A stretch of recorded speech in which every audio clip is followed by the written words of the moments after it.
O artigo 94 da Constituição da República Federativa do Brasil diz: 1/5 dos lugares dos tribunais regionais federais, dos tribunais dos estados e do Distrito Federal e territórios será composto de membros do Ministério Público com mais de 10 anos de carreira e de advogados de notório saber jurídico e de reputação ilibada com mais de 10 anos de efetiva atividade profissional, indicados em lista sêxtupla pelos órgãos de representação das respectivas classes. Parágrafo único.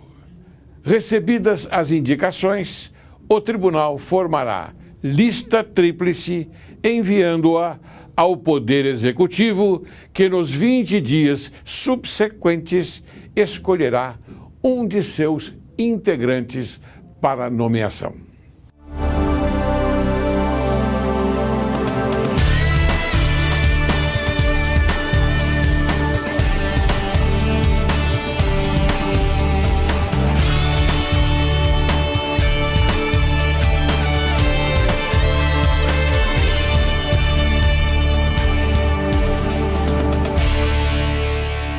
Hoje, Direito e Justiça em Foco apresenta um programa que você, telespectador, vai apreciar. Trata-se do 3º aniversário do programa Direito e Justiça em Foco, e sempre com o objetivo de atingir o mais apropriado grau de justiça. Então, vamos apresentar o tema 5º Constitucional.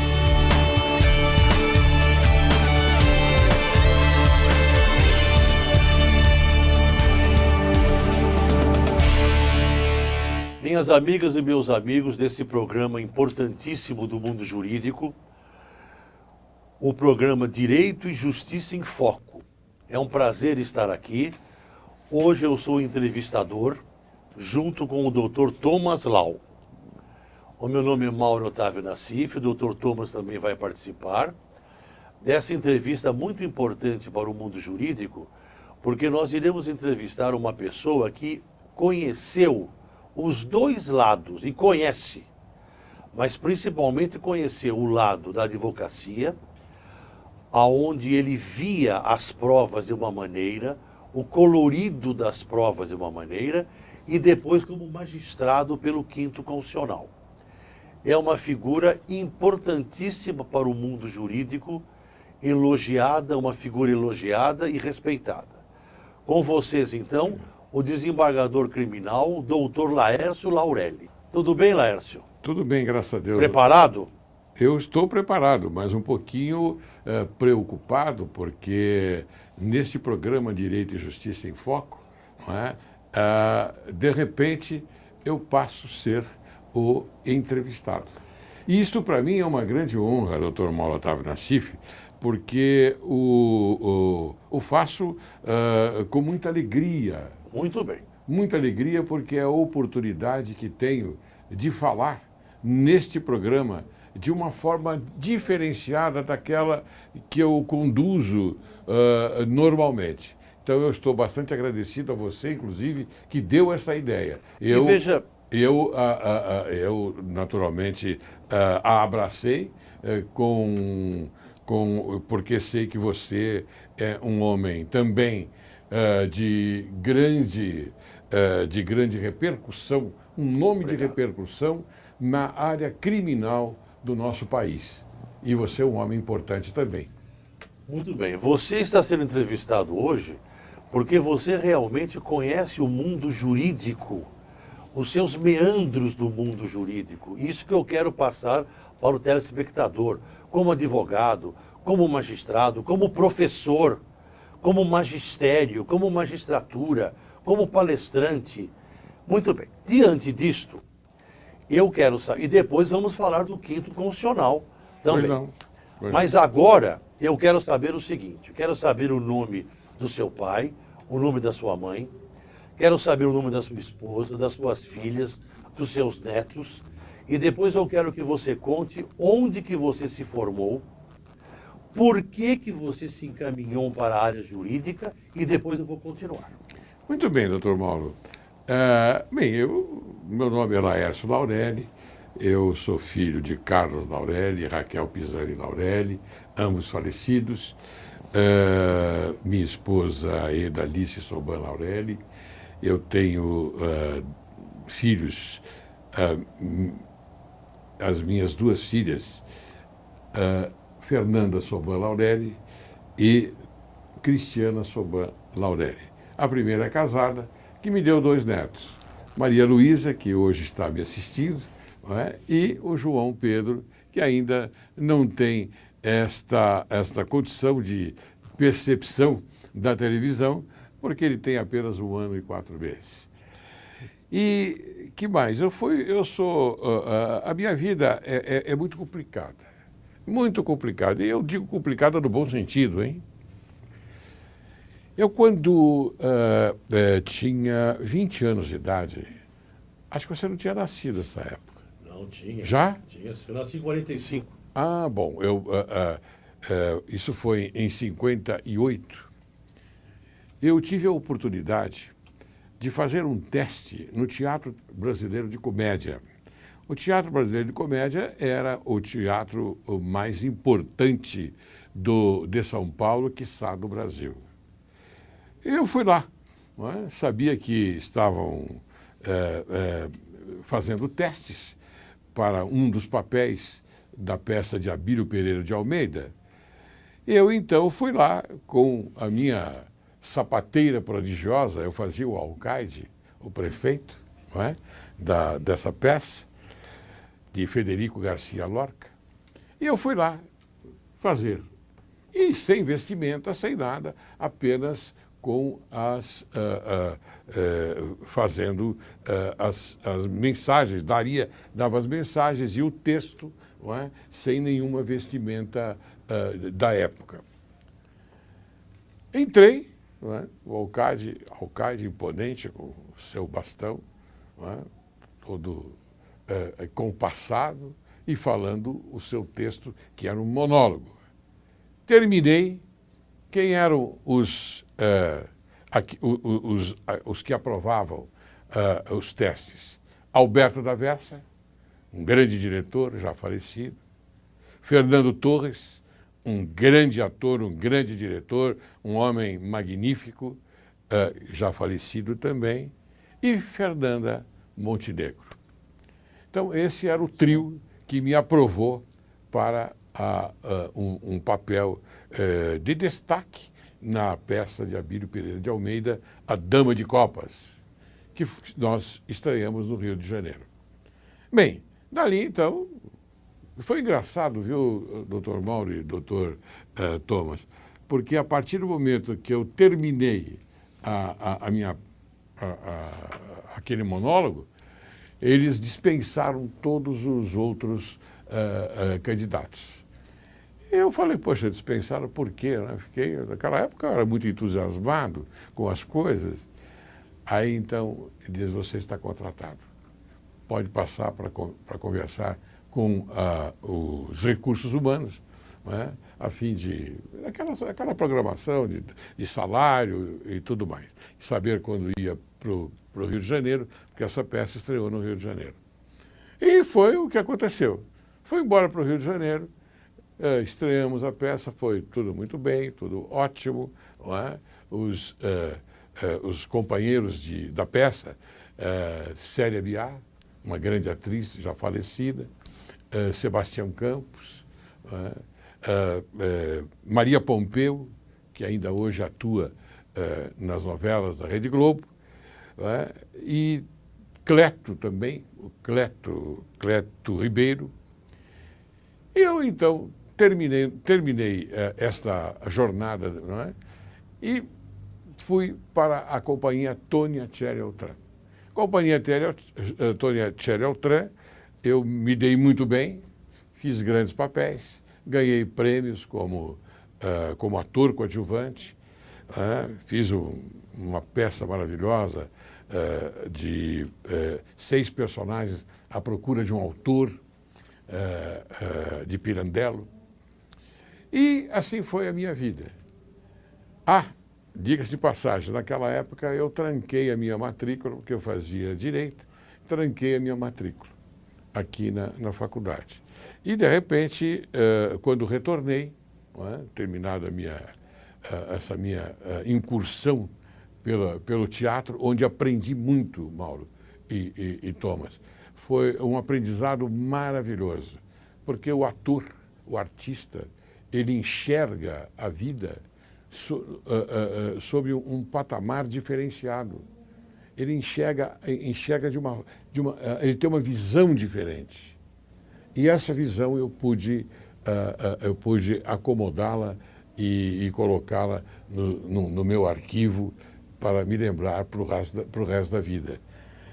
E depois, então, é óbvio que a família naquela época era contra o teatro, contra a televisão, porque eu também fazia televisão, fazia cinema também.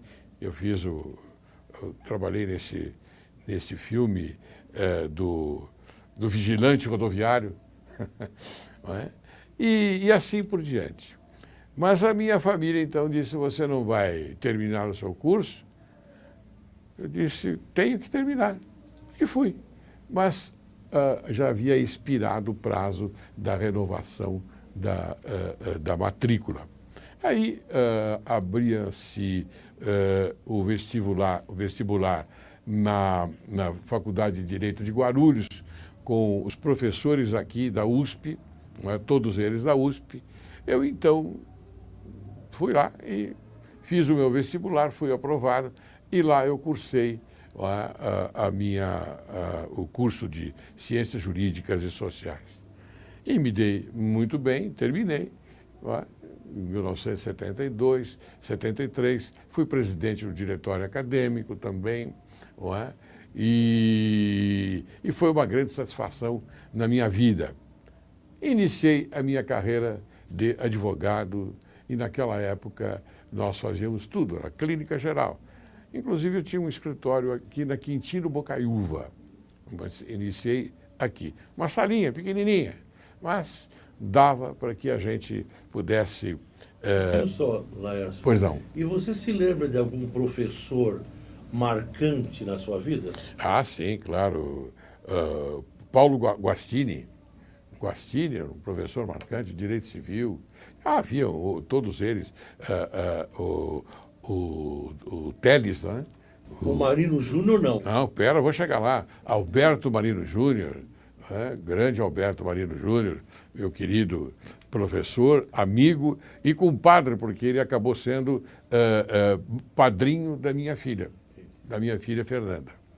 Então nós terminamos essa parte. Eu fazia advocacia trabalhista, civil e criminal. Mas eu tive uma tendência para a parte criminal. Tanto é que me especializei nela. Fiz pós-graduação, inclusive, e gostava da área criminal. Me especializei. Doutor Laércio, o senhor tem algum caso que marcou, um caso que você pegou na advocacia que foi um caso extremamente importante para o senhor? Olha, a advocacia, doutor Lau, ela me fez ver horizontes diferenciados. Porque, como eu disse, eu tive uma experiência muito grande na área do teatro. O teatro me deu uma solidificação, uma base muito grande para a vida. E é verdade. Eu quero até cumprimentar os meus colegas, meus ex-colegas, Jô Soares, trabalhamos juntos, Juca de Oliveira, Fulvio Stefanini, Estênio Rodrigues, Estênio Garcia e Paulo Altran. Paulo Altran foi uma enciclopédia para mim, um ensinamento maravilhoso. Então, eu tenho uma... Na advocacia, não. Na advocacia, sim. Tenho vários casos que eu posso enumerar aqui. Mas no teatro, eu tenho um deles que é digno de ser comentado aqui. Nós estávamos em Campinas fazendo uma peça era uma peça, o nome dela,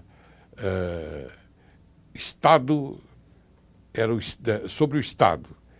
E, de repente, estávamos em cena. Eu, a Tônia Carreiro, não é? Uma cena, um cenário maravilhoso, um cenário requintado, não é? De presumia-se que era uma casa chique, uma casa de gente abastada, não é? Nos Estados Unidos. E lá, então, de repente, no nosso diálogo, e junto com o Armando Couto também, um grande ator falecido também, nós estávamos dialogando e, de repente, no cenário, passa uma ratazana, mas uma daquelas ratazanas já sabe. Então, a Tônia, coitada, então nós morríamos de rir, não é, daquela situação. Esse foi um caso pitoresco, um caso que, afinal de contas, me lembra até hoje. Não é? E eu o conto com uma grande satisfação, porque tenho na Tônia Carreiro, uma grande atriz do nosso teatro, uma atriz maravilhosa. Se ela estiver me assistindo, mando-lhe um beijo, não é? Um beijo de grande amizade para você, Tônia. Laércio, permite uma parte? Eu gostaria de saber também, como eu já disse no começo, que é muito importante a sua biografia para o mundo jurídico, para a advocacia, para a magistratura e para o magistério. Pois não. Aí eu quero saber, quando você estava na advocacia, eu quero saber da sua atuação perante a OAB, comissões da OAB e o magistério como professor. A vida correu, não é? Com esse escritório, a vida correu. Eu participava muito das palestras na Ordem dos Advogados do Brasil e eu fui me infiltrando com as pessoas, não é? Em relação às amizades. E eu participei na Ordem dos Advogados do Brasil como assessor das prerrogativas, assessor também da ética e disciplina, e depois, então, em 1990, eu fui guindado ao cargo, por eleição, inclusive, de conselheiro da Ordem. E, como conselheiro, fui presidente da Comissão de Prerrogativas da Ordem dos Advogados do Brasil, o que me deu uma grande satisfação. E no magistério? No magistério, eu fui, em 1995, o saudoso Paulo Guilherme de Almeida me convidou para fazer parte da equipe que ele havia montado na Faculdade de Direito São Judas Tadeu. E a sua matéria? Uma das excelentes faculdades de São Paulo. Minha matéria, Direito Penal e Direito Processual Penal. Eu ministrava aulas no período da manhã e no período da noite. Naquela época, eu não tinha tempo, era de manhã e à noite. Muito bem. Agora eu tenho uma outra pergunta para te fazer. Depois você faz uma outra pergunta. Eu quero saber de você o seguinte. Nesta época que você exercia a advocacia, eu sei, brilhante advogado, você fazia sustentações orais perante o tribunal, tanto federal quanto no Supremo Tribunal Federal. Também. Eu quero saber de você o seguinte, como que você via, naquela época, a magistratura? Então, na época da advocacia, eu acho que todos os advogados pensam dessa forma, porque eu tenho um respeito muito grande pela nobre classe dos advogados, sempre respeitei, tanto que, quando magistrado, eu os atendia de uma forma bastante, vamos dizer, diferenciada até, porque nunca neguei a um advogado uma conversa, não é? Uma conversa. Queria conversar comigo? Pois não. Chamava minha assistente, e juntos nós mantínhamos uma conversação sobre aquilo de interesse do advogado, do processo, enfim. Porque os advogados, eles têm muitas dúvidas sobre aqueles processos que, afinal de contas, já estão em pauta até para serem julgados. Você sustentou oralmente, inclusive, no Supremo Tribunal Federal. Supremo Tribunal Federal, eu sustentei um habeas corpus, inclusive, na primeira turma, onde fazia parte o meu querido, meu querido amigo, ministro Sidney Sanches. Né? E você se dava bem nesse relacionamento com os tribunais? Muito bem. Muito bem. Sabe por quê, doutor Mauro? Como vocês são... Aí que está. Os advogados, pelo menos naquela época, os advogados, eles tinham... são os princípios... elencados, os princípios da ética, o princípio da moral, não é? As virtudes, eram todas depositadas nesse relacionamento com os tribunais. Laércio, infelizmente eu vou ter que fazer um pequeno intervalo. Pois não. Muito boa essa entrevista. Vamos fazer um pequeno intervalo e voltaremos daqui a pouco. Não saiam daí.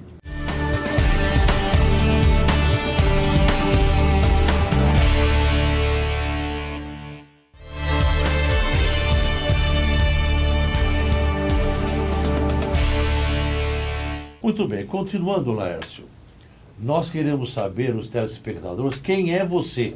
Certo. Muito bem, então veja você.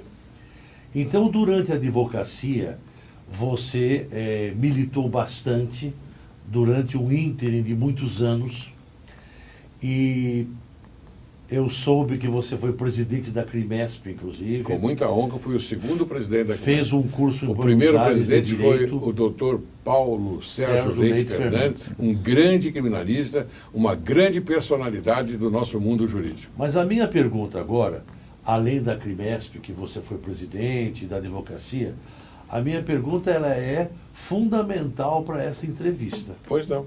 Que é a seguinte, eu quero saber de você qual a diferença, depois você foi nomeado desembargador, certo, pelo 5º Constitucional, que você vai contar. Mas antes, nós queremos saber, os telespectadores, o seguinte, qual a diferença que você sentiu do estudo de um processo, de aurir a prova, a verdade real, como advogado e como desembargador? Muito bem. Antes eu queria, até atendendo ao pedido do doutor Thomas, não é? A respeito de coisas assim importantes que aconteceram na minha vida. Uma delas foi o Roberto Carlos. Hoje, Roberto Carlos. Naquela época, em 1972, no diretório conselheiro crispiniano da Faculdade de Direito de Guarulhos, nós montamos aí um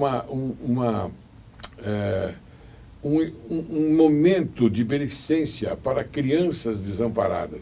Então, nós não sabíamos quem convidar. Eu fui até o Roberto Carlos e disse: Roberto Carlos, nós não temos condições de pagar o seu cachê. E ele falou: mas do que se trata? Aí eu contei que era para crianças, a verba era revertida a crianças necessitadas. Ele disse: eu vou de graça. Então, Roberto Carlos, depois de longo tempo, eu agradeço você imensamente, esse seu coração maravilhoso. Hoje é muito difícil chegar perto de você, mas eu o faço através das câmeras deste programa, não é? E dizendo a você, muito obrigado por aquela época. Você resolveu o problema de muitas crianças de Guarulhos. Então, continuando agora... A diferença de estudo. A diferença de estudos. Você sabe muito bem que você, Mauro Otávio Nassif, é um eminente, culto advogado, você é uma enciclopédia do direito processual penal.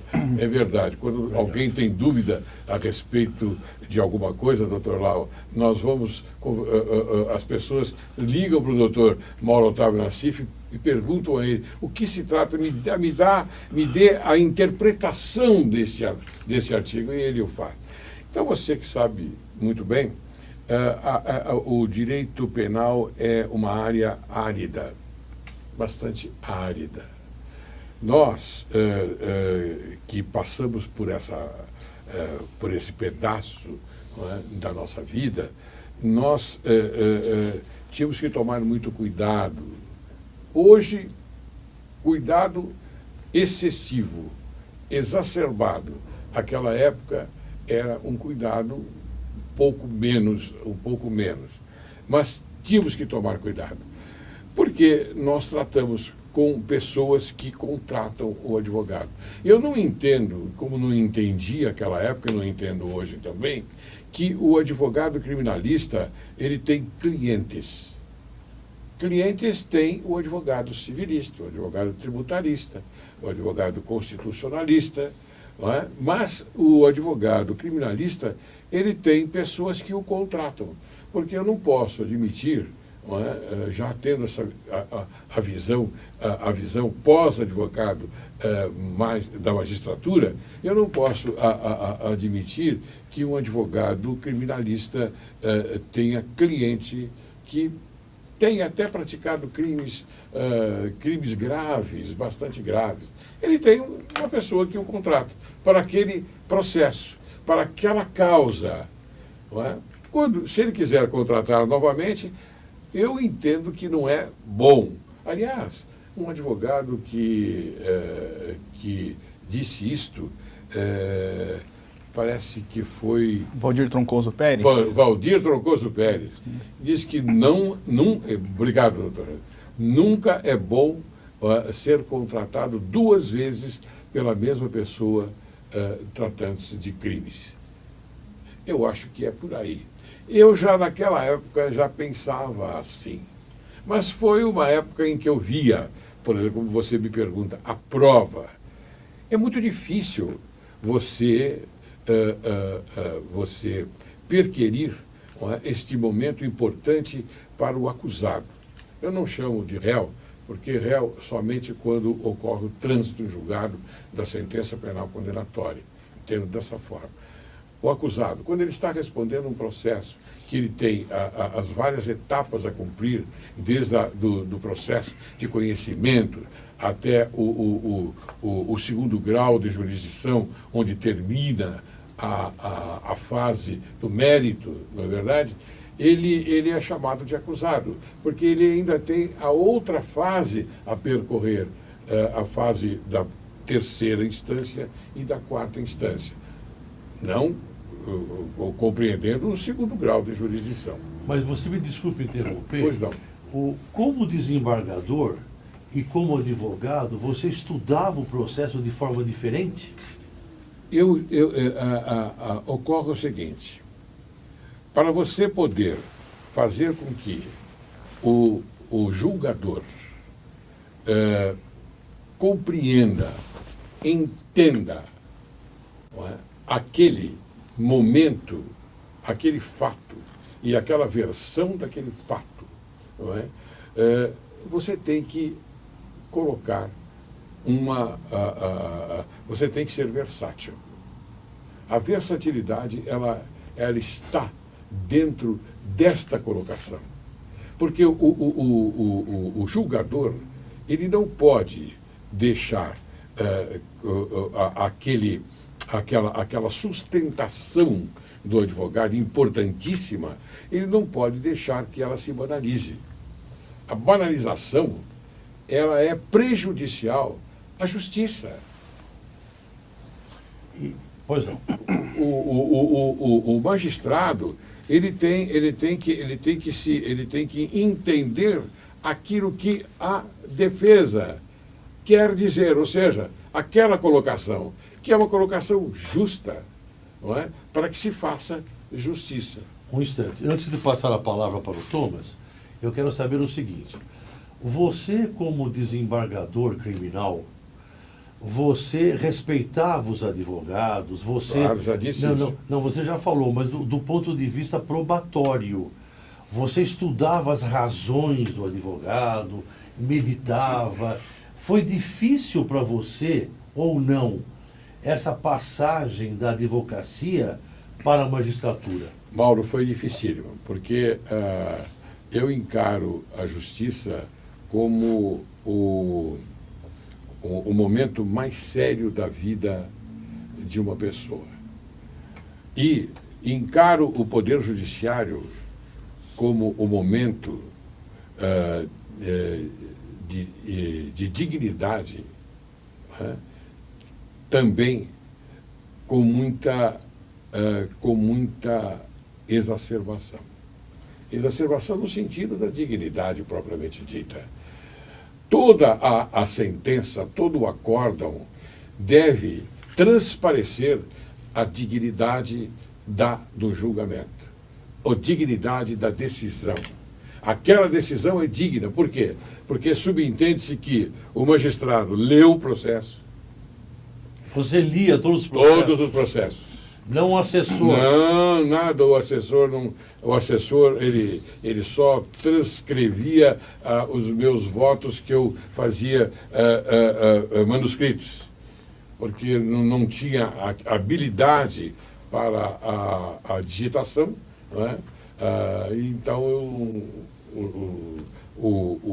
o assessor fazia isso. E também ia buscar a jurisprudência, ia pesquisa que eu queria, aquela coisa toda. Mas a decisão era sempre sua? A decisão era minha, sempre minha.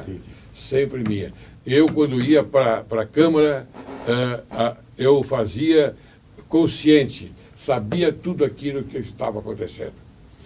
Mas a minha assunção à magistratura, ela foi bastante preocupante, porque eu fui, inicialmente, doutor Thomas, parar no primeiro TAC, um dos grandes tribunais, não é, de São Paulo, o primeiro tribunal de alçada civil. E lá eu tive um pouco de dificuldade, porque minha matéria era criminal. E eu tive que estudar. Eu estudava durante a noite direito civil, direito processual civil, para fazer os meus votos, para elaborar os meus votos. E tanto é que eu me lembro que uma vez eu levei para a Câmara, doutor Nassif e doutor Thomas e telespectador, eu levei para a Câmara uma declaração de prescrição. E naquela época, no direito processual civil, não havia esta matéria que há no criminal. Quando você encontra a prescrição, você declara, não é, ex officio. Correto, doutor? Então eu levei isso para a Câmara. Eu não queria saber o que aconteceu. Me deram, me esculhambaram. Mas eu mesmo, recepcionei e disse, olha, por uma questão de direito, eu entendo, por analogia, entendo que está prescrito, o magistrado deve declarar. Eu mantive a minha decisão, porque, infelizmente, o fiz, porque posteriormente, na atual legislação civil, não é, do Código de Processo Civil, há a declaração de ex officio do. Então, essa foi uma dificuldade que, aliás, preenche aquilo que o doutor Lau havia me perguntado muito anteriormente. Bem. Agora, eu passo a palavra para o doutor Thomas Lau. Está presente? Presente, doutor Mauro. Doutor Thomas, com a palavra para entrevistar o doutor Laércio. Aliás, o doutor Thomas, ele está aqui representando a Ordem dos Advogados do Brasil. Muito bem. Obrigado, doutor Laércio. Hoje, telespectador, é um programa especial. É o 3º aniversário do programa Direito e Justiça em Foco. E o tema que nos apetece é o 5º Constitucional. Eu gostaria de saber do doutor Laércio. O que o senhor tem para falar a respeito dessa matéria? E, posteriormente, como é que surgiu a ideia desse programa, né? Muito bem. Eu vou fazendo em rápidas palavras, porque eu sei que o tempo urge. Nós temos o tempo aqui, de 40 minutos, né? Então nós temos que aproveitá-lo. Ocorre o seguinte, a Constituição Federal de 1937, nos artigos 113 e 105, estabeleceu que deveria haver concurso público para admissão de juízes e também estabeleceu que nos tribunais superiores deveria ser reservado 1/5 dos lugares para preenchimento por advogados e membros do Ministério Público. Muito bem. Dito isto, o certame para a assunção ao quinto constitucional dos advogados e do Ministério Público é bastante preocupante. Por quê? No certame do concurso para o ingresso à magistratura também é muito difícil, porque, afinal de contas, a seleção é bastante excelente pela banca examinadora. Certo. Mas aqui eu digo que é preocupante, mais preocupante, porque você tem 3 etapas. Dr. Thomas e Dr. Nassif, 3 etapas. A primeira etapa é a inscrição na Ordem dos Advogados do Brasil para concorrer numa lista sêxtupla entre 30, 40, 50 advogados. Então, você faz uma arguição. A arguição, todos arguem você, não é? Determinados pontos, para que a gente, então, possa transmitir aquilo que a gente sabe. Uhum. Você ingressando na lista sêxtupla, você vai ser submetido ao critério do Conselho Superior da Magistratura, hoje diferenciado daquela época. Na minha época eram 3, era presidente, vice-presidente e corregedor-geral de Justiça. E mais o decano que às vezes participava. Hoje não. Hoje é presidente, vice-presidente, corregedor-geral de Justiça, o decano e mais 3 presidentes das seções de direito privado, direito público e direito criminal. Muito bem. Feito isso, vai para o órgão especial. E o órgão especial escolhe, dentre aqueles 6, daqueles 6 da lista sêxtupla, 3 para ser submetido ao critério do governador do Estado, tratando-se de estadual, ou para o presidente da República, tratando-se da área federal. Então, veja, são 3 etapas. A primeira, a ordem, a segunda, o órgão especial do tribunal, e a terceira e última, não é, você cair, me perdoe o termo que eu vou usar, nas graças da autoridade máxima do Estado, que é o governador do Executivo, que é o governador do Estado. Então, é muito difícil, é dificílimo este certame do quinto constitucional. Um instante.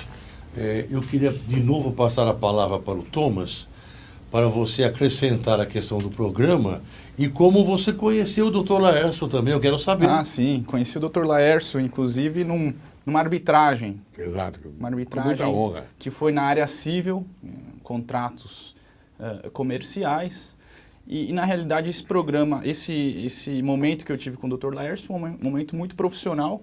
Percebi a competência dele também na área civil, que é uma matéria muito difícil no direito privado, contratos internacionais. E essa amizade se estreitou até hoje. Eu sou convidado especial em todos os programas do Dr. Laércio. Muito bem. E esse programa, como surgiu? O programa como surgiu, Dr. Mauro Otávio Nassif e caríssimos telespectadores, foi um convite que eu tive, logo que eu me aposentei, um convite que eu tive do promotor das fundações, Dr. Ayrton Grazioli, para que eu integrasse a presidência da Fundação Trindade.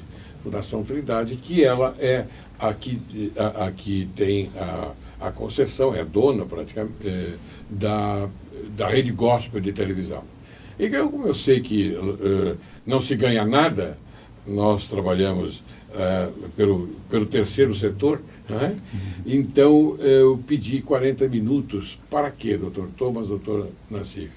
Para divulgar o judiciário, os bastidores do judiciário, para divulgar os bastidores do Ministério Público, para divulgar os bastidores também da Ordem dos Advogados do Brasil, não é? dos delegados de polícia e assim por diante. Ou seja, a justiça, enfim, para que nós mostrássemos ao telespectador e dessemos informações sobre o judiciário. Essa é a minha... Eu quero saber também do Dr. Thomas, está preparado, Thomas? Sim. O que você está... Qual é o seu conceito sobre esse programa? É um conceito muito bom, excelente. Por quê? No meu ponto de vista, doutor Mauro. Porque é que eu aprendo, a cada momento, a cada programa, sempre tem uma figura, uma personalidade jurídica que acrescenta muito na vida de qualquer pessoa. Então é muito conhecimento, muitas dúvidas que são tiradas do programa, inclusive com o Dr. Laércio explicando de forma mais didática para as pessoas. E a pessoa que vem, o entrevistado que chega na frente às câmeras, ele explica de maneira tranquila e clara. E é isso que é necessário para o programa. Laércio, nós já estamos chegando ao final e eu quero que você, em 38 segundos... 38 segundos? Você dê a sua mensagem final. E depois eu vou passar para o Thomas e eu também. Muito bem. Doutor Mauro, doutor Thomas, eu fiquei muito orgulhoso quando vocês tiveram a ideia de eu ser entrevistado. Porque eu sou uma pessoa, eu sou um homem simples. Eu sempre disse isso. Uma vez eu disse isso para um grande amigo que tenho, Caio Eduardo Canguçu de Almeida, desembargador, e ele disse, poxa, Laércio, eu fiquei enobrecido porque você me chamou de importante, porque eu sou seu amigo. Eu sou um homem simples com amigos importantes. Vocês são amigos importantes. Todos os amigos que eu tenho são importantes. E eu procuro sempre ser assim. Eu faço parte da sabedoria superior, não da sabedoria inferior. Sabedoria inferior é aquela em que o indivíduo diz, eu já sei tudo, não preciso estudar. A sabedoria superior, aquela que eu me integro, eu não sei nada ainda e preciso aprender mais. É o que eu estou fazendo. Eu, cada dia que passa, cada dia que eu acordo, eu quero aprender mais. E aprendendo mais, eu tenho a satisfação de vir aqui, nesse programa Direito e Justiça em Foco, e transmitir a você, caríssimo telespectador. Isso eu faço com muita singeleza, porque a singeleza ela está presente na minha postura e na minha continuidade de vida. Eu fico muito grato ao Dr. Thomas Lau. Obrigado, Thomas. Pela sua presença, pelas suas perguntas inteligentes. Obrigado. Fico muito grato ao nosso entrevistado, que é realmente uma celebridade no mundo jurídico por toda a sua biografia. E a todos os telespectadores, eu desejo então um bom programa e um bom proveito.